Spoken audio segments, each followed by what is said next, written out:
I was watching a film the other day, and I came across a very interesting part of the whole film that I thought was worth sharing with you. If you've seen the film Kingdom of Heaven, um, I think it's uh, it's Orlando Bloom, if I've got his name right. But it's an interesting film. It's also got the I believe it's Gerald Butler, the guy who featured in the film. I think is Wanted, the Irish guy who featured in the film Taken, not Wanted, Taken. Um, and then it's got some other really cool actors and actresses. But what I found quite interesting was the storyline behind the film. It's very rarely do I watch a film and I'm captivated by not just the dramatization of the various scenes and the performances of the actors and actresses, but rarely am I captivated by the story and the choice of words and the the soundtrack. Now let me just I'm gonna just move away from what I was going to share with you and just share a few things. Every film, every film is to an extent, no matter how great the storyline is, every film is remembered. Every film um, is almost sold based on the quality of the soundtrack. In most films, and in the best films that are, are remembered, the soundtrack budget takes up about 20 or sometimes about 25% of the entire budget of the film. And the reason is because the quality of the sound and the music selected decides how the viewers feel about the film. Sounds and music is a gift that we all have been given. And that gift of sound or music is there to help us change our mood. So think about this. If you've ever been to a wedding and as the bride is about to walk into the chapel, they start playing the song, bum bum ba-dum. It changes the feeling, it changes the environment because now we know that beauty is walking in.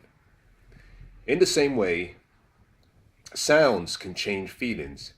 Now, if you've ever been in a state where you feel, I don't feel inspired, I don't feel motivated, I feel down in spirit, I don't feel excited, by a change of the sound you hear, very easily your feelings can change. You can find yourself from a very uninspired state and you find yourself in a really motivated and excited state because you hear something that excites you. I have on my phone various sounds, and I have one of my rules is I don't get to leave my house without my phone, not because I need anything else on it. I'm not really that big on social media and communicating. Maybe I should, but I love my phone. Reason because it's what I call an inspiring platform for me. On my phone, I can very easily look at a few pictures and I can find myself really hyped and motivated. Pictures of my loved ones, pictures of my dreams, pictures of my goals, pictures of my heroes, pictures of my past successes and my victories. And through pictures, I can change my states.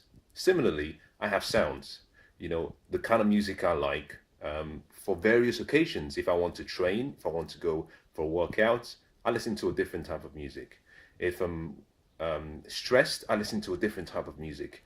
If I feel down, I listen to a different type of music. If I want to get myself into a humble state, I listen to a different kind of music. And all of that changes the mood. So always remember that in your life, that it's easy for you to change how you feel at any time. You can do that by changing what you focus on.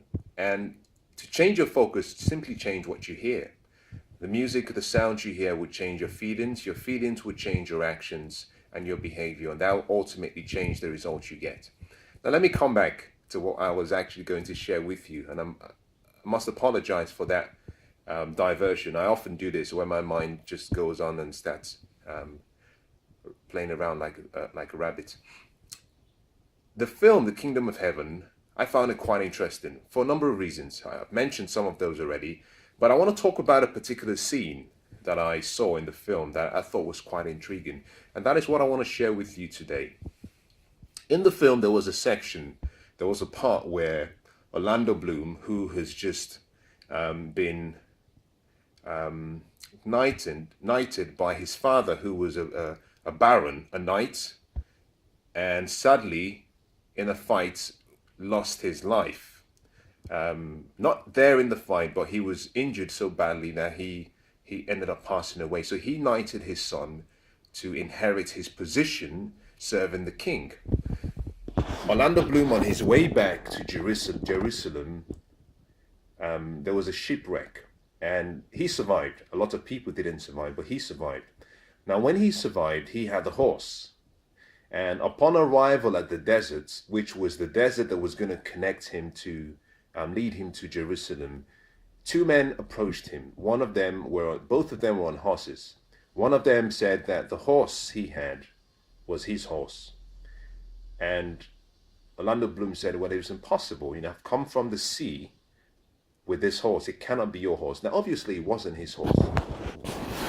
As a result of that, because Orlando Bloom had suggested to the other man that he was lying, he was challenged to a fight, a duel. Orlando Bloom said, I don't want to fight. Eventually, they fought. Cut the long story short, Orlando Bloom was successful, and he defeated this man. As part of that whole process, the other man lost his life, which meant that the person who was accompanying the man that lost the fight, automatically in that tradition became a slave to the person who won the fight. And what I found remarkable is Orlando Bloom kept this guy alive, took him to Jerusalem, but upon arrival in Jerusalem, he said to him, you can go. And this man, who was supposed to be the slave to Orlando Bloom, made a statement. He said, well, I'm your slave. You defeated my master in a duel, in a fight, so I am your slave. You can do with me whatever you want. And Orlando Bloom said, well, I intend not to keep anyone as a slave. I've been one, and I never want to have one. So he let the man go. Now, as the man was about to leave, he said something, and that has resonated and stayed with me for so long. He said, your quality will be known amongst your enemies if you ever meet them, or if you so ever meet them, something like that. Your quality will be remembered amongst your enemies if you ever meet them. And that is what I want to share with you today. Now, later on in the film, very interesting, later on in the film, Orlando Bloom, defending his king, got into a fight trying to defend a particular region, a territory, but the enemy's forces were much more than his. Now, interestingly, this same man who he allowed to go free was the one who was the third person in charge, or the second person in charge, I think he was the third in charge, of the king's opposition. So he was the number 3 man of the opposite side that Orlando Bloom's team was fighting against. Now, interestingly, he makes a statement. This time around, the tables had turned. He was now the one who had the opportunity to give favor. Orlando Bloom was now the one who was destitute and in need of favor. Now, he spared Orlando Bloom's life because he said something, whatever you sow, you will reap. And that is a statement that requires almost a whole different explanation, which I will not do now. But what I want to deal with in the next 2 minutes is the statement, your kindness. Your kindness, because that is what he really showed. He showed kindness. Will be remembered amongst your enemies if you ever find them or if you ever meet them. Every day we have an opportunity to make a difference in someone's life. Every day we have an opportunity to contribute significantly, whether that be through words or through deeds, or whether that be through our actions. We have an opportunity to make a difference in someone's life. You know, Mary Kay Ash, who was worth probably about 300 or 400 million at the point of her death, had built up a really great and inspiring company called Mary Kay Ash Cosmetics, and it was worth about $1 billion back in the day just before she died. Now she made a profound statement, and that statement was that imagine that everyone you meet every day is wearing a sign that says, "Make me feel important." And I think, yes, we're not in the same times as the war stories from the film I just mentioned, but every day someone is fighting a battle. Someone is fighting a challenge. Someone has a fear. Someone has a lot of worries. The people you see around you, I want you to remember this, because I say this regularly. Within 200 yards from where you find yourself at any time, there is someone with a broken heart. And that broken heart will stay unmended until the right words, the right actions, the right deeds, the acts of kindness are shown towards that person. And you and I have a responsibility. It goes even beyond the responsibility. It's a duty. It's an obligation that we love other people to the same degree that we love ourselves.